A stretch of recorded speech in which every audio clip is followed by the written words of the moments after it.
రాష్ట్ర ప్రభుత్వం కేబినెట్ భేటీ జరుగుతూ ఉందని తెలుస్తూ ఉంది. అన్ని ప్రధాన పత్రికల శీర్షికల్లో కూడా బీసీ బిల్ ఏదైతే పెట్టబోతా ఉన్నారో దాని మీద చర్చ జరిపేటట్టుగా చెప్తా ఉన్నారు. సో నేను ప్రభుత్వాన్ని 3 విషయాలు డిమాండ్ చేస్తున్నాను. కంటిన్యూస్ గా చాలా రోజుల నుంచి నేను ఈ విషయాలు చెప్తా ఉన్నాను.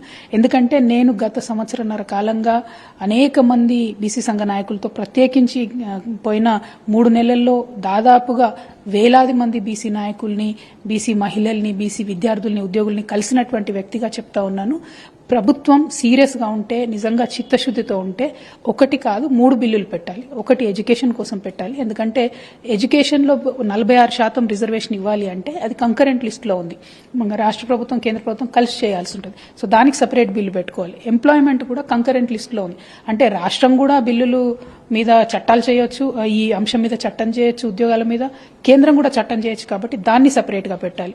లోకల్ బాడీస్ లో ఏదైతే స్థానిక సంస్థలలో బీసీలకు రిజర్వేషన్ ఇస్తామని కాంగ్రెస్ పార్టీ చెప్పిందో, ఏదైతే రిపీటెడ్ గా రాహుల్ గాంధీ గారు చెప్తా ఉంటారో అది కంప్లీట్ గా కూడా రాష్ట్ర ప్రభుత్వం చేతిలో ఉన్నటువంటి అంశం. కాబట్టి దీన్ని కూడా సెపరేట్ బిల్లు పెట్టాలని చెప్పి నేను డిమాండ్ చేస్తా ఉన్నాను.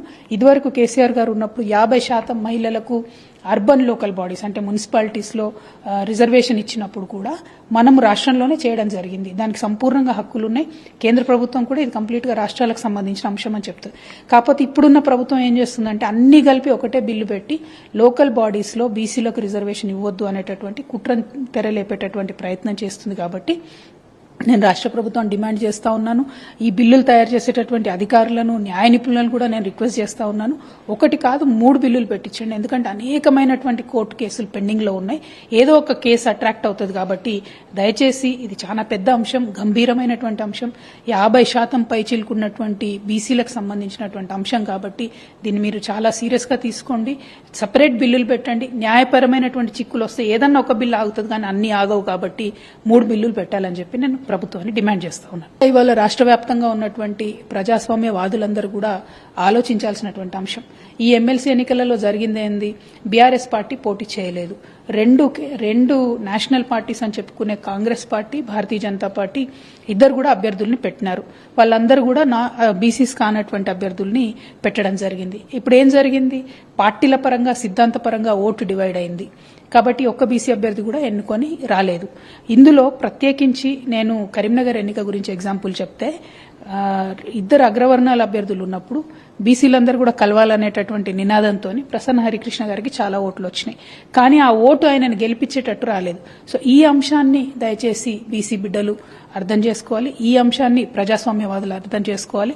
అందుకే రిజర్వేషన్ ఉండాలి. ఒకవేళ కరీంనగర్ సీట్ కనుక బీసీలకు రిజర్వ్ అయి ఉంటే బీఆర్ఎస్ పార్టీ పోటీలో ఉన్నా లేకున్నా భారతీయ జనతా పార్టీ బీసీకే ఇవ్వాల్సి వచ్చేది, కాంగ్రెస్ కూడా బీసీకే ఇవ్వాల్సి వచ్చేది. సో అల్టిమేట్ గా విజయం అన్నటువంటిది బహుజనులకు వచ్చేది.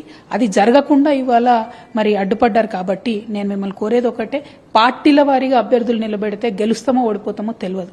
అందుకే ఖచ్చితంగా రిజర్వేషన్ ఉండాలి. బీసీల మీద బీసీలే పోటీ చేసుకుంటే ఏ పార్టీ నుండి వచ్చినా బీసీలు వచ్చే అవకాశం ఉంటుంది. కాబట్టి ఇవాళ మాత్రం కరీంనగర్ ఎన్నికల్లో ప్రజాస్వామ్యం ఓడిపోయిందని నేను అనుకుంటున్నాను. అమెరికాలో మన తెలంగాణ బిడ్డ పాపం ఒక షూట్అవుట్ లో చనిపోయారని చెప్పి వార్తలు వచ్చింది.